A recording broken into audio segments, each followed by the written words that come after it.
अस्सलाम वालेकुम नाज़रीन, रमज़ान की आमद है और मुझे समझ नहीं आती है कि रमज़ान में रोज़े तो फ़र्ज़ हुए थे लेकिन पकौड़े फ़र्ज़ नहीं हुए थे। मैंने कहीं नहीं पढ़ा कि रमज़ान में रोज़े के बाद अफ्तारी जो है वो पकौड़ों से करनी ही ज़रूरी है, लेकिन पता नहीं क्या वजह है कि ये हमारी रिवायात में शामिल हो चुका है। शायद ही कोई घर ऐसा हो जहाँ पे अफ्तारी में पकौड़े ना बनते हों, और जब इतनी ज़्यादा डिमांड बढ़ जाएगी तो फिर मुनाफाखोर माफिया, बेज़मीर माफिया वो क्यों इसमें कूद ना पड़े, क्योंकि बदकिस्मती से यहाँ के बहुत से ताजर ऐसे हैं, मैं सारे ताजरों की बात नहीं कर रहा, लेकिन जो बेज़मीर हैं, जिनके ज़मीर मर चुके हैं, बल्कि वो लोग रमज़ान को कमाई का सीज़न समझ लेते हैं और इसमें नाजायज़ मुनाफाखोरी, दो नंबरी अपने अरूज पर पहुंच जाती है उनके, और वो इस एक महीने में पूरे साल की रोज़ी इकट्ठी कर लेते हैं। अब आप हैरान होंगे कि रमज़ान में ये ताजर माफिया ये पकौड़ों से किस तरह पैसे कमा रहा है। तो पकौड़ों से नहीं कमा रहा, ये लोग बेसन से पैसे कमाएंगे।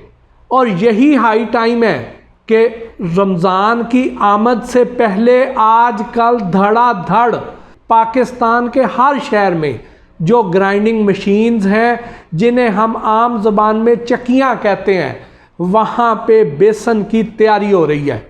आपको पता है कि जो बेसन है वो किस तरीके से बनता है।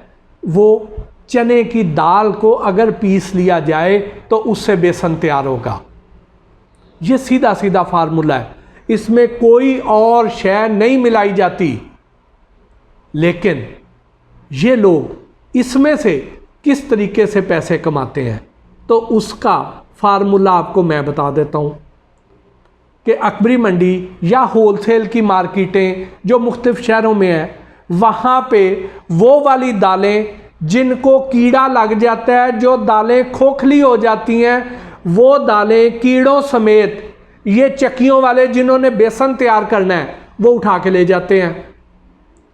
उसके बाद इसमें सारी चने की दाल नहीं होनी है, इसमें दूसरी दालें भी शामिल होनी है, जिनका मैंने आपको पहले बताया है कि जो खोखली हो गई हैं, जिनमें कीड़े पड़ गए हैं, और वो कीड़ों समेत इन चक्कियों पे जाएंगी।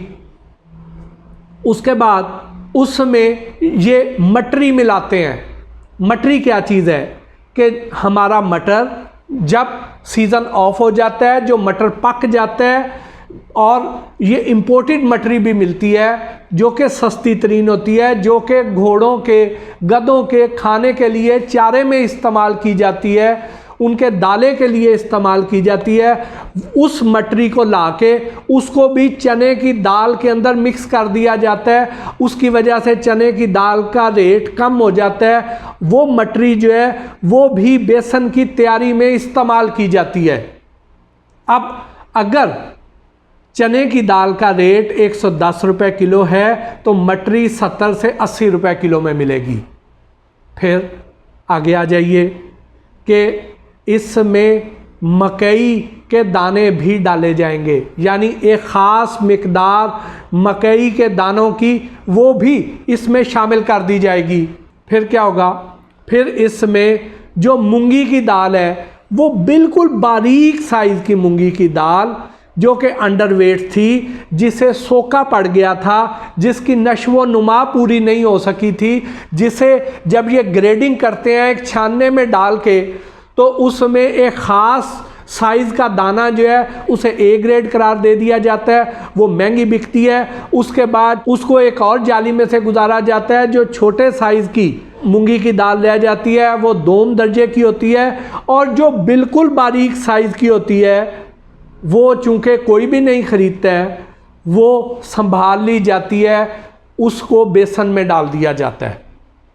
अब इसमें आप ये देखें कि चूँकि बेसन का कलर येलो कलर का होगा, चने की दाल का रंग आप ज़हन में लाएं, उसी से मिलता जुलता बेसन का कलर होगा, लेकिन बदकिस्मती से हमें आम मार्केट में जो बेसन मिलता है वो वाइटिश होता है, वो उतना येलो नहीं होता।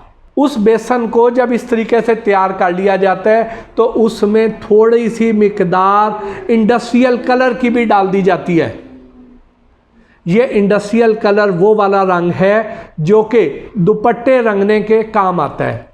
अब वो इंडस्ट्रियल कलर जब इस बेसन नुमा पाउडर में मिला दिया जाएगा तो वो देखने में तो आम बेसन ही लगेगा, लेकिन उसमें कीड़े भी पिस चुके होंगे, उसमें घटिया क्वालिटी की मुख्तलिफ दालें भी उसमें शामिल होंगी।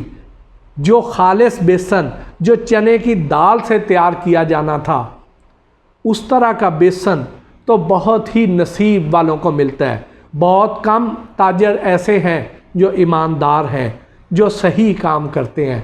ज़्यादातर लोग इसी तरह का बेसन तैयार करके मार्केट में बेचेंगे और वो मेरे और आपके बच्चे बहुत शौक़ से अफ्तारी के बाद खाएंगे। जब हमें ज़्यादा ज़रूरत होती है एनर्जी की, जब भूख बहुत ज़ोरों पे होती है, उस वक्त हम ये वाला बेसन खाएंगे जिसमें इंडस्ट्रियल कलर भी होगा, जो कि आपको मैं मुख्तलिफ वीलॉग्स में पहले बता चुका हूँ कि वो इंडस्ट्रियल कलर हमारे गुर्दों को तबाह करता है, क्योंकि इंडस्ट्रियल कलर के मॉलिक्यूल का साइज़ बड़ा होता है। हमारे गुर्दे की जो झिल्ली है, जो उसके मसाम है जिसमें से ये गुज़र के फ़िल्टर होना है, छाना जाना है, उसके सुराख तंग होते हैं, उसमें ये फंस जाता है और गुर्दे की जालियाँ उसकी झिल्लियों को चोक कर देता है।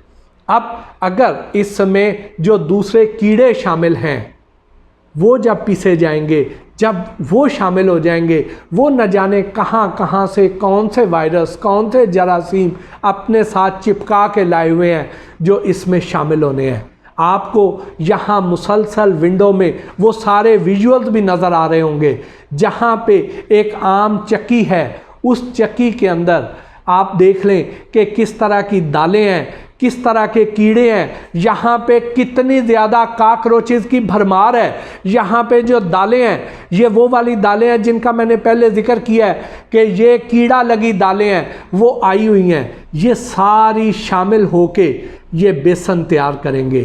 तो आज के इस वीलॉग का मकसद असल में ये है कि तमाम सूबों की जो फूड अथॉरिटीज़ हैं उनको एक वेकअप कॉल दी जा सके कि खुदारा जागिए, यही टाइम है।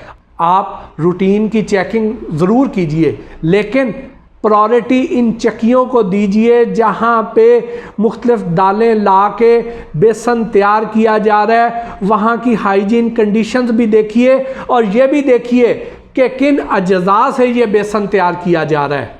तो अगर आप लोग इनको पकड़ लेंगे तो यकीन करें सारे रोज़ेदार आपको बहुत दुआएं देंगे। लेकिन अगर फूड अथॉरिटीज़ से ये मुनाफाखोर और बेज़मीर माफिया बच जाते हैं तो फिर मैं और आप उन्हें कैसे पकड़ सकते हैं।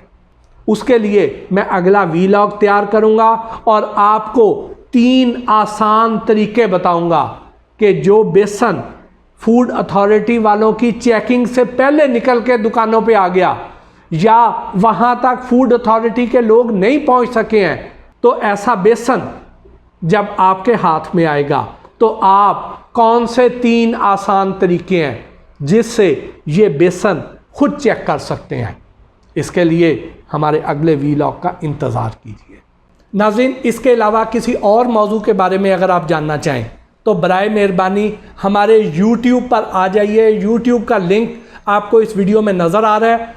आप YouTube पर आपको इस तरह के और बहुत से मौज़ूआत के बारे में हमारे वीलॉग्स मिल जाएंगे, आपके बहुत से सवालों के जवाब तो उस YouTube की वीडियोस में से ही आपको मिल जाएंगे। लेकिन मज़ीद अगर आप कुछ पूछना चाहें तो चाहे फेसबुक पर हमें बता दीजिए, चाहे YouTube के कमेंट्स में आकर लिख भेजिए। इंशाल्लाह हम उस पर भी रिसर्च करके आपके लिए आसान तरीन टोटके ढूंढ के लाएंगे, लेकिन मुस्तनद। इसके साथ ही आज के इस वीलॉग से अपने मेज़बान मोहसिन भट्टी को इजाज़त दीजिए। अल्लाह ने के बाद।